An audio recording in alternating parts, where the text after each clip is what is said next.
What is up, Packers fans? Welcome into Pack-A-Day Live. I'm your host, Andy Herman. You can follow me on Twitter at Andy Herman NFL. You know Mike Wahle. You can find him on social media at Mike Wahle68. Mike, it's always a pleasure to be joined by you. Mike and I will be doing the show tomorrow as well. But right now, we're going to answer all of your questions. Mike, the first question I have, how are you doing? Andy, doing great. Good weekend. Always good to win these. Listen, they're not always pretty, but it's good to win football games. And let's just get right into it, because there's not really that much else to say, or there's a lot to say. But as far as performances go, it's good to win. It's good to win. I think the motto of the season is, it's not always pretty. It's good to win football games. Every team has at least one win. Every team has at least 2 losses. So it's really what you do in the other 7 to 8 games right now that separates you. Green Bay 5-1-1 in those other games, taking away the 1 win and 2 losses that basically everyone is gifted at this point in the season. So lot of season left. We'll get into all of it really quick. Want to shout out Alchemy Wealth Management for sponsoring today's show. Go check them out, retirewithryan.net. Ryan's awesome to work with. Set up that free consultation and get your financial future in order. Again, Alchemy Wealth Management, retirewithryan.net. Huge thank you to Ryan for sponsoring the show. All right, Mike, let's jump in right away. Alchemy's a crazy name for your wealth management company. I do love it. That's a crazy name for your wealth management. I love it. Go ahead. I do love it. Well, let's just start with just some key takeaways, Mike. What did you kind of see on this one? Oh, God. I actually thought these were two, and I think we kind of felt this way going into the game. And I know that going to play against a 2-win team, this sounds like a crazy statement, but they feel like very similar teams, particularly on offense. Offensive line wise, maybe I'm just looking at their running game or lack thereof, but offensive line wise, this was kind of the game felt even from our, the offensive standpoint, the output, how things were going, what they were good at, what they weren't good at. Obviously the drops for the Packers, both, I think we dropped potential 4 picks defensively. I remember 2 with Valentine playing cover 2, 1 with Bullard, and 1 with Nixon, right? Is that, yep. Do I have that about right? Correct. The way those cover 2 ones would have been huge too early in the game by Valentine, but I mean, they were good plays nonetheless. And then obviously all the drops we had early with the Packers receivers. It's a different football team now, and we have to deal with the reality without Tucker Kraft. This is a completely different football team. He was just a big part of the offense, and trying to kind of adjust for that is going to be difficult.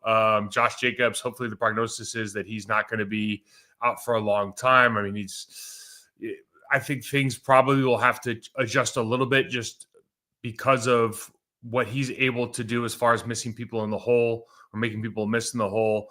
But again, another pretty good defensive effort from, let's just remember, this isn't the best defense in the National Football League. Offenses are going to score points in the National Football League against defenses, but they continue to play well enough to win. Again, a 20-point output, you're going to win, 95 out of 100 games. So the defense just continues to play really, really well, and which is fantastic because it gives this offense a chance to find itself. First off, Josh Jacobs, sounds like the prognosis is good. Week to week, no long-term injury there. Sounds like there's a chance that he's going to be out for this game against Minnesota, but nothing long-term is the report so far. So mostly good news on Josh Jacobs. I want to ask you about the Carrington Valentine plays and just some of those plays in general. Put your coaching hat on for a moment. If you're grading Carrington Valentine on that play and you've got an opportunity to pick off a pass, but he makes a good play to get to that spot in the first place, yep. How are you evaluating that play for a Carrington Valentine? On either one of those, they're both out of cover 2. He does a good job of dropping off the flat and kind of mixing into that second level, particularly on the first one was a little easier than the second one. So my communication with that play is, hey, great read. You're in cover 2. Good job with your drop. Great eyes. Great break on the ball. Make the play. Finish the play. Finish the play. No, that's well said. This was an interesting one from Green Bay, just having some of the missed opportunities in this game, and both on offense and on defense. 7 drops on offense, 4 of those dropped or potential interceptions on defense, and just couldn't get one until finally the Evan Williams one at the end. At the same time, Christian Watson makes some unbelievable catches, including the one from Malik Willis, really the one from Jordan as well. Just one of those sort of days. It does feel at times that they can't get out of their own way or just make some of the simple plays that would make their life a whole heck of a lot easier, but also kudos to them for overcoming and finding a way to win the game. Yeah, I'm not sure what the explosive number was, the explosive count as far as plays went on offense, but that does seem to be the problem, or like the Achilles heel with this football team, is that you don't see. First of all, you don't see a lot of explosive plays in the running game. I think I know probably Malik Willis probably had the longest run of the game, right? I mean, I have to Yeah, I assume. think I know that, so. and I think Josh Jacobs. I think they called the swing pass a run because I think it was yeah, but I mean that was his best play, and you start taking, and that was like a 15-yard play. So like you start taking those plays away, and you're like, it still doesn't look that good from a consistency basis. I did like that they found, first of all, they tried a couple new things in the run game. They tried the fold blocking. They tried a couple of the pin and pull plays. They found some success with the tight end lead where they're just running kind of tight end kick, which is effectively like, they could, like the Giants and the Packers could both kind of run duo and then some sort of like guard counter or like tight end counter lead, which is basically duo with some sort of kick out, right? Yep. They could both do that. They both found it late in the game, and they were finding, when I say success, 4-5 yard gains. But the problem is there's just no explosive run game. And they're going to, thank God you've got a guy like Josh or Jordan Love who likes to throw the ball downfield, and you've got some speedsters. I mean, our best play right now is just the deep over with Christian Watson. Like that's best play in football right now, right? Yep.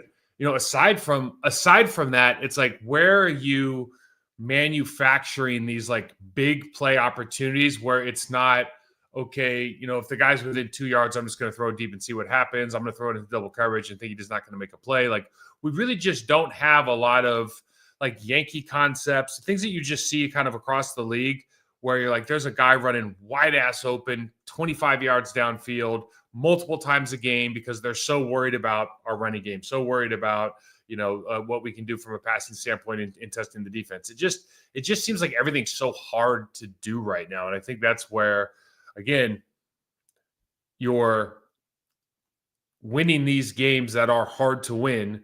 And you're just trying to find that. And that's why I think, you got to just give credit to Matt LaFleur and company. And, certainly the players is like, this does happen in games, and the fact that they're still winning them is a big deal. Going back to that explosive running game, in this particular game, the longest run was technically Bo Melton on the 17-yard reverse. Then was 16 yards to Malik Willis, 15 yards to Josh Jacobs, which I believe was the swing pass that you talked about. And then so the actual like true sort of run play was Emmanuel Wilson for 11 yards. I think that might have been yep, that was the tight end kick play off the left. Yep. So those were the long runs. On the season, Green Bay has one rush over 20 yards by Jordan Love. Jordan Love, a 25-yard scramble, is the longest rush on the season. Josh Jacobs' longest is 19. Bo Melton, 17. Savion and Malik Willis have 16-yarders. Emmanuel Wilson has a 15-yarder. That's it. Chris Brooks had his long of the year of 8 yards on this game, so that's something too, I guess. But yeah, just one run over 20 yards on the entire season from the run game. It's hard to do. And it's Jordan Love. Yeah, I mean that's really, really hard to do. And that speaks to something like that's not a talent. We could talk about the offensive line. There's something else going on. Like you're just in a rut. Like if you have NFL talent on the field and your running back doesn't have one play over 20 yards, you're in a rut because there's a lot of bad football being played across the National Football League. And I can guarantee, I don't know. You should 20, like accidentally get a 20-yard. Exactly. 28 teams at least have one running back that has a run over 20 yards. That sounds impossible. It really, really does. Can you imagine like going back to Amon Green and saying that, week 11 into the season, if we didn't have it the first week, we'd be sick to our stomachs. Yeah. Honestly, I believe you. Yeah. That doesn't sound like it could be possible. But again, when you go back to when, the heydays when we had 3 backs that were averaging over 5 yards a carry. It's like, if you're averaging over 5 yards a carry, you're going to get 20-yard runs. This isn't going to happen necessarily the way it's going right now. The other thing that happens there, just real quick, Andy, is like, because I think we don't really look at it, and I have to catch myself and watch how the wide receivers and tight ends are blocking on the perimeter and at the second level. But those runs are usually a function of, unless you've got a Jahmyr Gibbs type speed, those runs are usually a function of the guys getting in the secondary, making those blocks, whether the crack blocks or the second block downfield or getting 2. If you don't have those guys doing the dirty work, then you're not going to get those long runs. Yeah, I don't think the wide receiver blocking has been as good. Even guys like Dontavian Wicks and Malik Heath, who have been good at it in the past, I don't think have been as good. I think Watson's mostly been fine at it since coming back, but hasn't felt like there's been that same tenacity from the receiver room that I've seen in the past on some of those blocks as well, which just kind of goes into it. And then again, you lose Tucker Kraft, Luke Musgrave's out there a bunch. That's not probably helping either. So it all adds up at the end of the day. All right, let's get to some questions here. Mikey and I, again, will break down the full game tomorrow on tomorrow's show, so make sure to check that out. But we'll get to all of your great questions here, as many as we can at least. Troy says, would you start rotating or trying either Kennard or Belton at right guard with Morgan, or leave Morgan in for more consistency? I would have been giving that. Now with this situation with Elton Jenkins out, and it looks like he's out for the year, and Sean Ryan's going to have to play center, I think you're in a bad spot when it comes to starting to try new things if you don't have to. Yeah. I think from the beginning, from week 3, they should have given that spot to Sean Ryan and just played and see, and give Jordan Morgan opportunities to come in and play or practice at tackle or just get used to. Because I think, Andy, I think what's happening now is everybody has come to consensus, and I know this is probably like a social media everybody, but I can't imagine you're sitting in the Green Bay Packers coaching staff meeting room and going like, there's our right guard for the future. There's just no way that's happening, right? So, I mean, this is kind of another game where you're like, it's not that he's an athlete, he can do some things well, but just from a physicality standpoint, he's just not physical enough to play inside. So if you think he's going to be a tackle, and there's like some real fundamental issues that are preventing you from having some of these 20-yard runs that he might be a part of, I think at some point you do want to go, listen, we have these 330-pound guys over here. Let's give them a shot if we think they can bend and move and they're explosive. If we're giving up something in the passing game, are we giving up that much? Like what? I don't know what the downside is, except for now that you're in week 11 or whatever it is, and you've given them no reps and you've been having this guard battle, and now it's kind of settled by default. I don't know that it's a great idea, but I think the easier or the better answer for this question is I think they handled this really poorly from the jump. And I think when they look back on this season, I think one of the first things they'll say in their end of year meeting is, we made a mistake. We need to do that better next time. Hopefully they do. They're going to need to. It still feels like an issue. How did you feel the O-line played in general in this game? I thought they did better with their double team blocks, particularly on the backside. It's kind of the same old stuff, though. It's the same thing with the Giants offensive line. You don't do a good job on single blocks. You did a better job on doubles, on being able to sustain. I thought Aaron Banks did a good job of trying to move people off the spot. Listen, obviously they've got some big guys inside. They figured out that tight end kick play was going to be successful. They went back to the well a couple times. I think for the most part it worked. I thought duo worked pretty well for the team this weekend. And again, that's just two big double teams at minimum. So you're getting those plays. You're not – there's a difference between rolling off the ball and trying to remove somebody and then fitting into something and then trying to go. And there's been teams that are really successful doing it both ways. Most, like a guy like me, wants to just come off the ball, right? And our footwork's got to be great, and you got to be balanced and all of that. But when I hit that person, I want that person to know I just hit him. Now, the Pittsburgh Steelers back in the day when they had Le'Veon Bell, they would kind of settle into a block and then roll through. That's why he got to stop at the line of scrimmage and dance around a little bit, and then they'd go. So there's teams that had success that way. We're just not one of them. And I don't think they're trying to do that fundamentally. I just think that's how they fit into blocks. I don't think they really come off the ball, with the exception of Aaron Banks. Whether he gets his footwork right or not, he actually tries to come off the ball at a pretty good clip. You can see, obviously, being in Shanahan's offense for so long, that's just kind of how they do it. They run off the ball, and he was next to Trent Williams, who's arguably the best to do it in the last 20 years. But they just don't come off the ball very hard. And I think because of that, the lack of initial violence, I just don't know, especially with the downhill runner like Josh Jacobs. I just don't know if that's a recipe for success. Is that a coachable thing of just coming off the ball faster, more physical? Is that like, it would seem that would be a fairly simple fix in general of just coming off the ball faster and more physical. Maybe I'm wrong.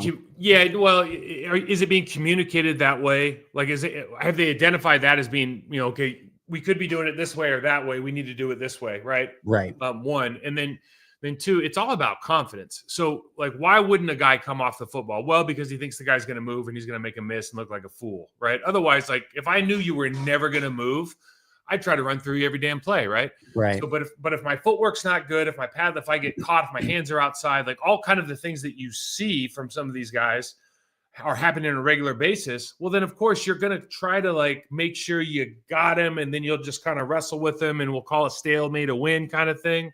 Where if you're like a Wyatt Teller or something like that, it's like, okay, well, settle, hands inside, extend, arms are 24-inch pythons, blow them off the ball 2 yards, no problem, right? Or if you're a Quentin Nelson, it's like by the time that second step's down, like he's rolling, it's time to go, because he's a combination of great athlete, perfect footwork. So you gotta really have confidence in the technical part of it. That's why I always bring it up in order to be able to come off the ball that way with some success. No, that makes a ton of sense. Well explained. I appreciate that. Ralph is not feeling it today. He said, let's be real, player for player. This team just doesn't have it like the true contenders. Goody shouldn't get a free pass even after the Micah trade. Mike, how do you feel about player for player, how this team stacks up against the rest of the NFL? Wow. Well, if you get into it, I think we have some really good I think Evan Williams is playing really, really well. He just continues to show up on tape. Obviously, Xavier McKinney looks like. At corner, you're probably lacking with the top teams in the National Football League. At linebacker, I don't think you can be upset. Now, do you have a premier guy? Like, has Edgerrin Cooper become a premier guy? No, probably not. But I would argue that Quay's played better in the last 4 weeks, or maybe he's just showing up more on tape. But they're both excellent football players. Yep. Defensive line is where we really struggle. Micah Parsons is there, but the reality, like our interior or defensive line got knocked off the ball a bunch yesterday. Now they did win some one-on-one blocks as well. Rashawn Gary's he's a really good football player, but he's not like, he's not Danielle Hunter. Yeah. He's not Will Anderson Jr. Like we don't have those two guys. And then offensively, on the offensive line, you start going. I'm trying to go player by player as quickly as possible. So go for it. Wide receiver room. Who's the guy that you're just like? There's Justin Jefferson part 2. Nobody. Now we've got some really good players, and you can have like a roster of 5 guys, and we can say like, well, those 5 are gonna have to do the job of that one. And it's like we can talk about that and like try to believe it, but it's bullshit because you don't have to game plan for 5 guys. You got to game plan for one of those guys, right? And that's the real difference is how you have to approach it from a defensive standpoint. Tucker Kraft's as good as anybody. Unfortunately, he's out. Josh Jacobs is not Jahmyr Gibbs or Bijan Robinson or Jonathan Taylor, but I honestly think he's pretty damn close. I think if you put him and Jonathan Taylor behind the same offensive line, you're going to see really similar numbers. The same offense. I mean, I think I do still think he's right there. Like he's a really good football player. Jordan Love is a really good quarterback. Is he a top 10, 12? Probably, right? Like he's in the top 16 of guys that is gonna win you a championship if you give him the opportunity with the right people around him. Yep. Our offensive line is not good enough to in my opinion, to rely on or to win a game for you. And I think they can get there, but I don't think the way that it's put together right now with the people in place, the plays that we're running, and the way that they execute is difficult. I do think you have some players on that team. Zach Tom, I think, is going to be good enough. I think Rasheed Walker's a good enough left tackle and pass protection to win you some football games. Guys have won with less, but those guys are named like Patrick Mahomes, Tom Brady. It becomes one of those conversations. So I think it really is tough, but we do have some really good football players on this team. We're in lockstep, and I totally agree about the offensive line. To me, I've talked about it for weeks now. It's the one thing that if it doesn't improve, I just don't see how you can go on a 3-4 game win streak when you need it most against some of the best teams in the NFL. In the way that they have. Again, it's not to say that they can't play better. It's not this. I've seen pretty much to a T every single one of those 5 offensive linemen play better at some point in their career. But just needs to be a little bit better, I think, in order to make that run. Yeah, totally agree. All right. Troy asks, how do football teams become more disciplined and more consistent? What would you do if you were the coach to help? Yeah, it just starts on what's the most important thing is what's expected from him in the building. And I think the difference in, it's not even generational, but the difference from player to player, the difference between like, I think right now the bandwidth in the National Football League is pretty tight, but I do think the execution from the top level players to like the second tier guys is actually that I think that gap continues to widen. And the reason I think that gap continues to widen is because the self-starters, the high achievers are out there just putting in extra work, demanding more from themselves, getting more out of practice, getting more out of their meetings, understand how to watch tape, understand how to study, understand how to take care of their bodies, doing everything right on and off the field. If you don't have that in the room, I talked about this on my podcast last week. The difference really in the National Football League right now from the high level achievers and the rest of the groups are the expectations in detail and discipline in the way that we prepare and the way that we execute. And that really, when you talk about a building, that comes from whoever the leader of that building is, whether it's the general manager, it's usually the head coach in this situation.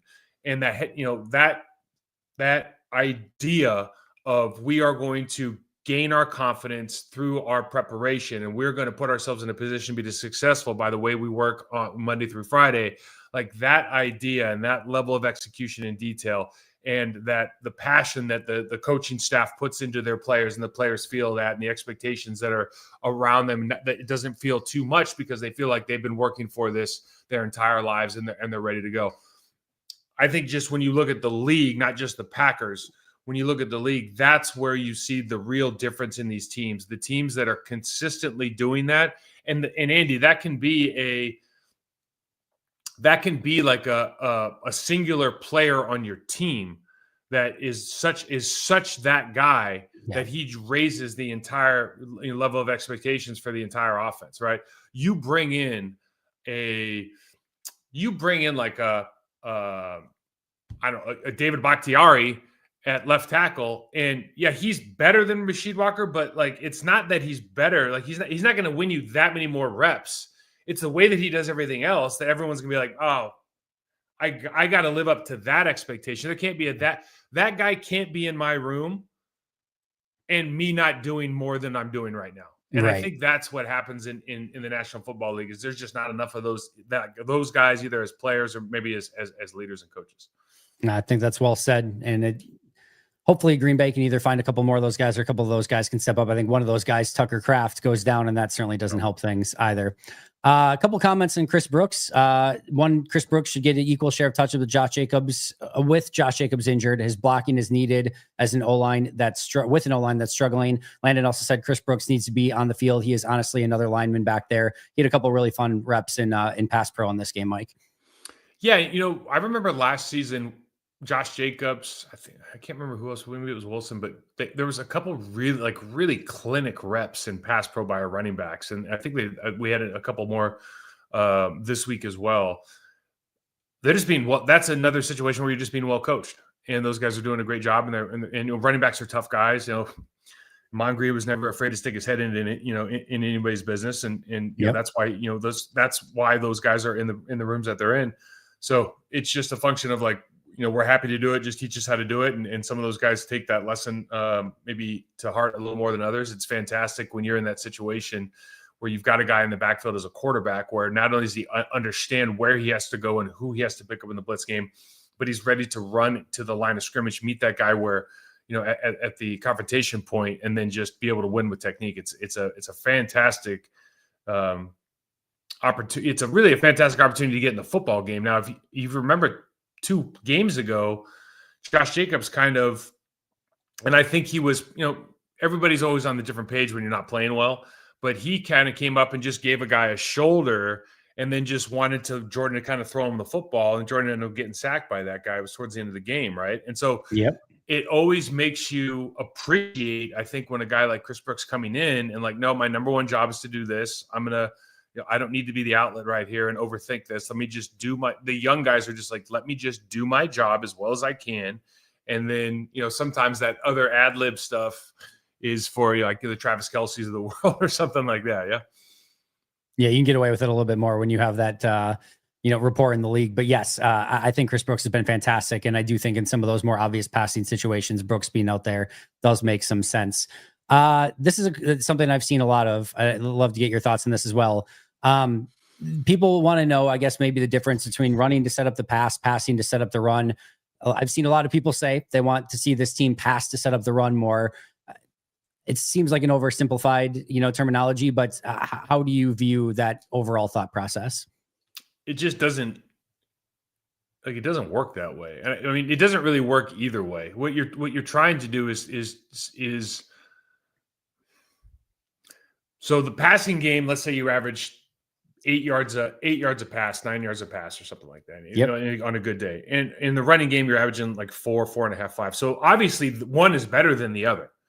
So it's why does anybody run at all? And the reason that you run at all is because you don't complete every pass, and you have a much higher chance of getting positive yardage and putting yourself in front of the sticks if you have a running game. It's a consistency thing, and two, you want to be able to dictate the terms of confrontation with the defense that you're playing against. And if you always are passing the football, then they can do these lot of exotic coverage. They can drop 8, they can drop 9, they can drop 4, they can bring 6, they can bring 7.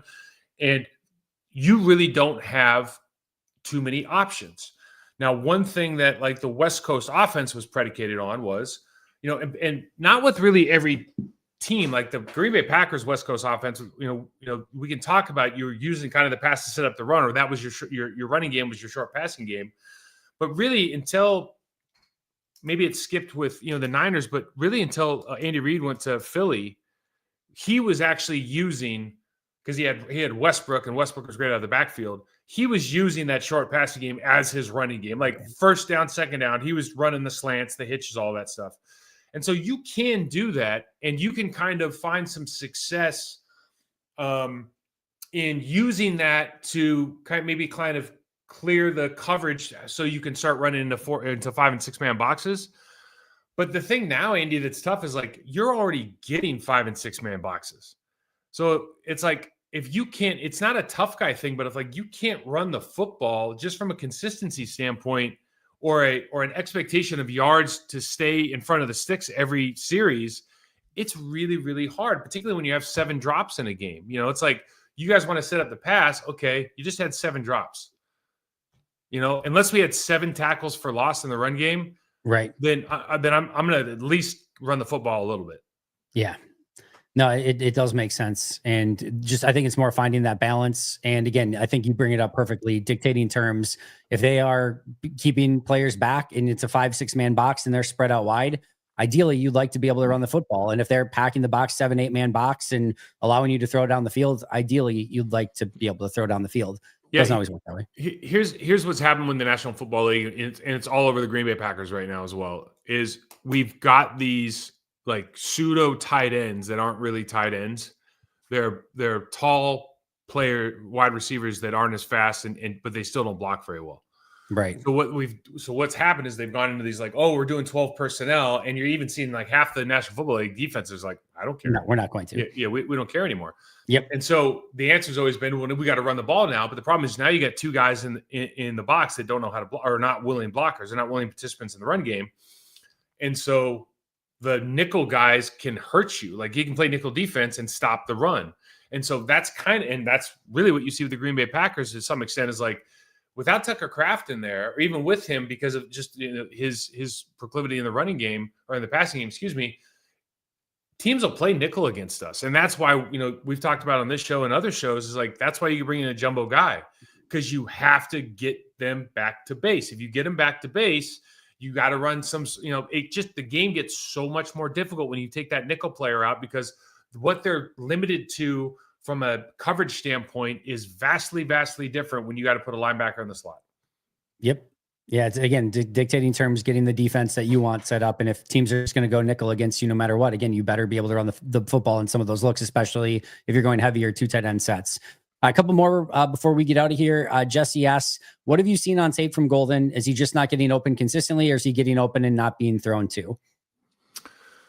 Listen. He's got the speed to get open. Are the routes, like, I don't think his route tree in Matt LaFleur's offense is complete right now. I think that's the easiest way to put it. I think they're putting him in. They're going like, okay, fast player, run vertical routes. Minimize the amount of like cutting he has to do, and let him try to get leverage on players, and then see what we can do with it. The problem is, like, everybody knows he's fast, and he's not until he has the same opportunities, or he proves that he's as proficient a route runner, let's say, as Romeo Dobbs, he's not going to get all of the digs, all of the comebacks, all of the things that are going to give him over time a real menu of routes that gives a cornerback or a bracket safety player like a lot of issues. Right now, I just think when they put him in the game, is it a jet sweep? Is it a reverse? Are we giving him something in the backfield, or is he running vertical? Like, I just don't think his menu is that high right now. Yeah, and hopefully that's something that evolves over time. Like you said, he's got the speed and ability to get open on those plays. I think they've got to figure out a way to expand that playbook for him a little bit. And I still have a ton of faith in him overall as a player once he gets going, and clearly limited a little bit by the shoulder injury in this game as well. I think it's a matter of when, not if, but they could use a little bit more Golden as well. Before we get out of here, the big one, Mike, Chris asks, if you were offered an offensive line coaching job in the NFL, would you take it? Oh, that's tough. I've been lucky. I was in a building, and I made this choice to kind of go, and I just got really interested in like the technical, the individual development of individual players became really interesting to me. And a lot of that is just the function of like the building I was in, the politics that were going on there, or like the kind of it was the chaos that was always surrounding like the different staffs that came in and out. So that probably had something to do with it. But the reality is, like, I work with the individuals in the National Football League. Some of the guys I work with, you see every Sunday, and I really, really enjoy that. Is the challenge of working with a group and making them kind of play better as a unit interesting to me? I think absolutely, but I don't necessarily have to do that in the National Football League to feel fulfilled. Here's a random question for you. It doesn't have to be the Packers, but offensive line job opens in the NFL. Yeah. How do you apply for that? How do you get your name to be like, hey, Packers, you have an opening on the offensive line coach. I would like to be interested in that job. You can't apply on Indeed. Like, what are we doing here? How does that work from an NFL standpoint? Yeah, and I think that's we continue to see this both with the nepotism in the National Football League with the families of coaches, but also it really is all about who you know and being in a building. Like, the best thing that can happen for a young coach is, you get hired out of college. Why did you get hired? Well, it's really either one of three stories. You are somebody's kid. You're somebody's kid who is a friend of somebody who works in the building, or you literally like knock on doors, make every phone call, sit out in the rain in front of somebody's car until somebody lets you into full towels and you work your way up. Like, those are really the only ways to get in. You got to know somebody, you got to be somebody, or you got to do the real hard work. When you get to the position of like an O-line coaching job, for example, those people have worked with the head coach or the offensive coordinator at some point already. And otherwise, here's the thing that I think I had one. Here's the thing that that comes up, and I don't have a hard time with, but like one thing that I'm always kind of very aware of, right? You have to be loyal to the mission, not loyal to the individual. And in the National Football League, you're loyal to the individual to a fault. In other words, the biggest thing they'll talk about in these things is like, we got to be loyal. Why do we have all these problems that we do in the National Football League? Oftentimes we've talked about it is because like nobody will just speak out and say this is the problem. They want to be loyal to what's going on in the background, right?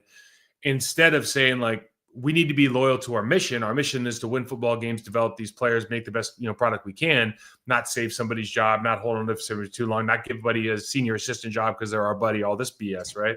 Like, all of this stuff is happening in real time because of relationships. But the thing that matters, like most, like a simpleton like me, is like, I just want to make the players better so we win more football games. So that I had a guy tell me one time, like, he's just like, you are unhireable.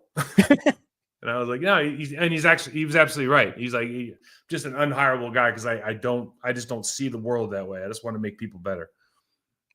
You should be very hireable, but I totally understand the concept of the way things work.